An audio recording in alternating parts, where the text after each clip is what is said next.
Assalamualaikum warahmatullahi wabarakatuh. Salam sejahtera untuk kita semua. Yang terhormat Bapak, Ibu Tutor Universitas Terbuka, dan yang saya hormati rekan-rekan mahasiswa, serta teman-teman generasi muda yang saya banggakan. Pertama-tama, marilah kita panjatkan puji syukur kehadirat Tuhan Yang Maha Esa, karena atas rahmat dan karunia-Nya kita diberikan keadaan tubuh yang sehat walafiat. Perkenalkanlah, saya Titi Konasari, mahasiswa Universitas Terbuka Prodi Ilmu Komunikasi. Pada kesempatan yang berharga ini, ingin menyampaikan sebuah pidato yaitu insecure dan krisis identitas. Saya sebagai generasi muda pun paham akan apa yang dialami oleh generasi sekarang.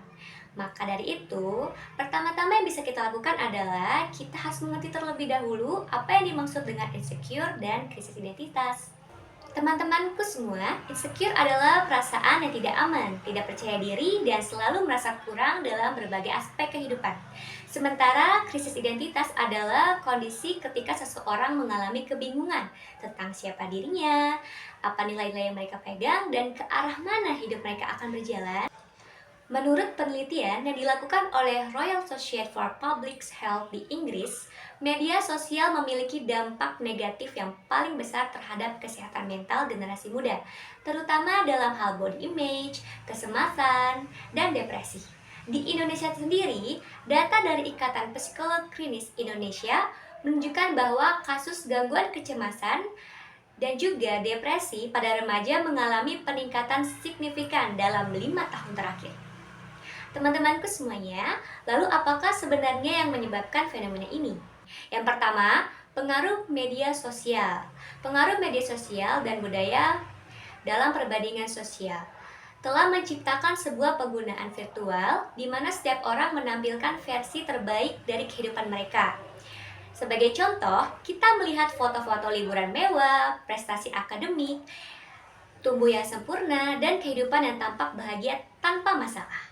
Namun, apa kita tidak lihat kenyataan pada realitas di balik layar, filter yang digunakan, foto yang diambil puluhan kali, atau bahkan kehidupan yang sebenarnya penuh dengan tekanan. Industri kecantikan dan media massa terus-menerus membuat standar yang sempurna seperti kulit putih mulus, tubuh langsing, hidung mancung, dan segudang kriteria lain yang seringkali tidak sesuai dengan keragaman fisik yang ada di Indonesia.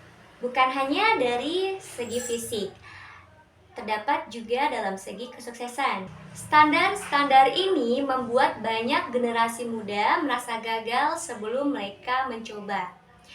Selanjutnya, kurangnya pendidikan karakter dan pemahaman jati diri sejak dini.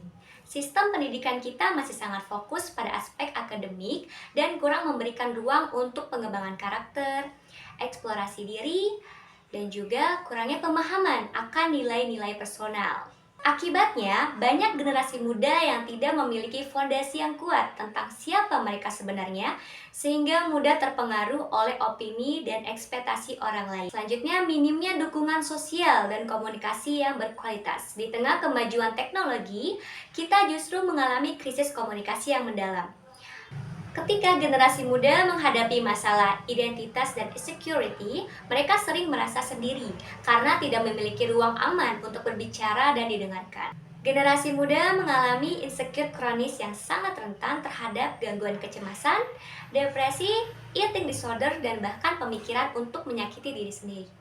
Data WHO menunjukkan bahwa bunuh diri adalah penyebab kematian kedua terbesar pada kelompok usia 15-29 tahun di dunia. Banyak siswa dan mahasiswa yang sebenarnya cerdas namun tidak bisa menunjukkan potensi terbaiknya karena terus-menerus merasa tidak mampu. Kemudian adanya perasaan seperti menutup diri karena takut ditolak atau dihakimi. Dan yang terakhir, dalam aspek pengambilan keputusan hidup, krisis identitas membuat generasi muda bingung dalam menentukan pilihannya.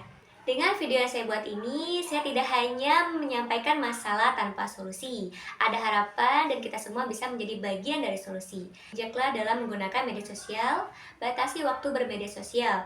Bisa melakukan unfollow akun-akun yang membuat kita merasa tidak cukup. Dan ingatlah bahwa media sosial bukanlah cerminan kehidupan yang sebenarnya. Gunakan media sosial sebagai alat, bukan sebagai tempat mencari validasi diri. Fokus pada perjalanan diri sendiri, bukan perbandingan dengan orang lain. Setiap orang memiliki timeline dan perjalanan hidupnya masing-masing. Seseorang mungkin sukses di usia 25 tahun, yang lain mungkin baru menemukan passionnya di usia 35 tahun.